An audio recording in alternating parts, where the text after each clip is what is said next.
Yo, what is going on, SoFi investors? Welcome back to the channel. In today's episode, I want to talk to you about Anthony Noto and why I think he's one of the best CEOs in the entire stock market. Obviously, the stock price is not reflective of where the company is right now.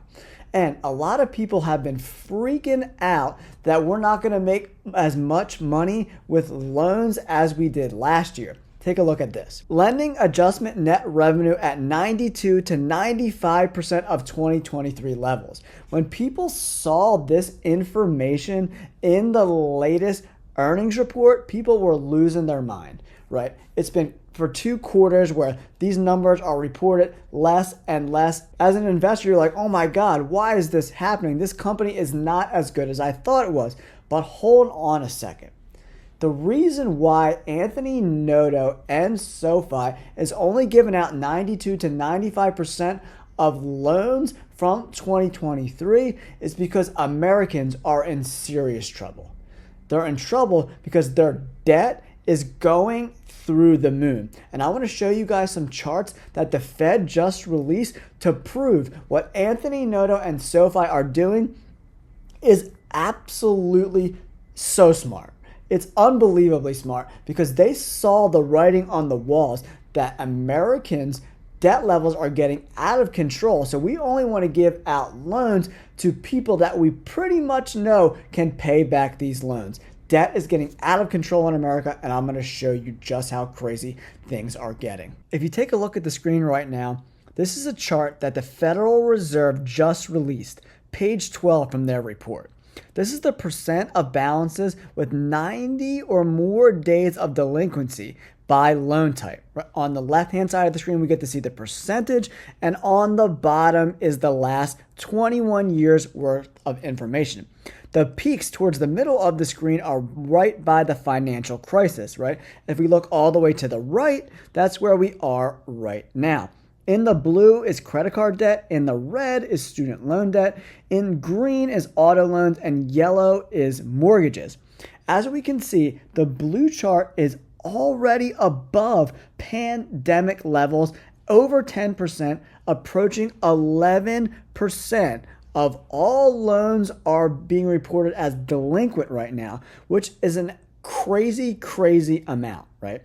And then if we look at the green, the auto loans, we also see an uptick in auto loan delinquencies from around 4% to around 4.5%. And then we see this crazy student loan drop off, right? So why is that drop off so dramatic?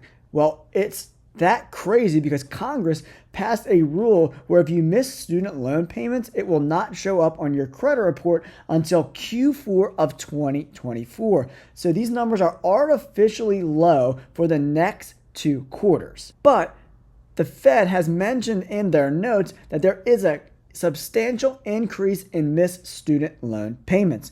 So at the end of 2024, we're going to start to see the real numbers of how delinquent student loan payments have become. Okay, in the yellow, we also see the mortgage rate of delinquencies down significantly.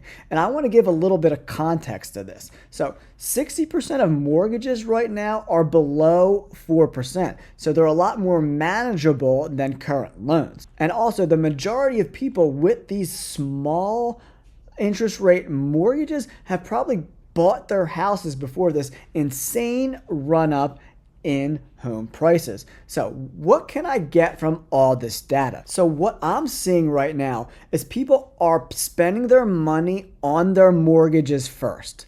The auto loan comes second and the credit card loans come last. And the worst part about this, in my opinion, is usually the credit card debt APR, the amount of interest you're actually paying, is substantially higher with credit cards. But people don't want to lose their house or their car, so they're opting to get destroyed with interest loan payments on their credit card as opposed to losing their house or their cars. But in the long term, this is like putting a Band-Aid on a bullet wound that's just going to continue to bleed and bleed and bleed until you're actually dead, and then you have to file for bankruptcy. These numbers are horrific, guys. I want to give you a little more context right now. In Q4 2023, our total debt was 17.5 trillion, and now in Q1 of 2024, it rose to 17.69 trillion. 70% of all of our outstanding loans come from mortgages, 2% come from HE revolving, 9% in auto loans, 6% in credit card debt, and 9% in student loans. So the majority of our debt is coming from mortgages. But as you can see, the blue line is getting thicker and thicker. So that means credit card debt for Americans is continuing to increase quarter after quarter, which is not a good thing. So what can I take away from all this data that I just presented everyone? First of all, stop spending money you don't have.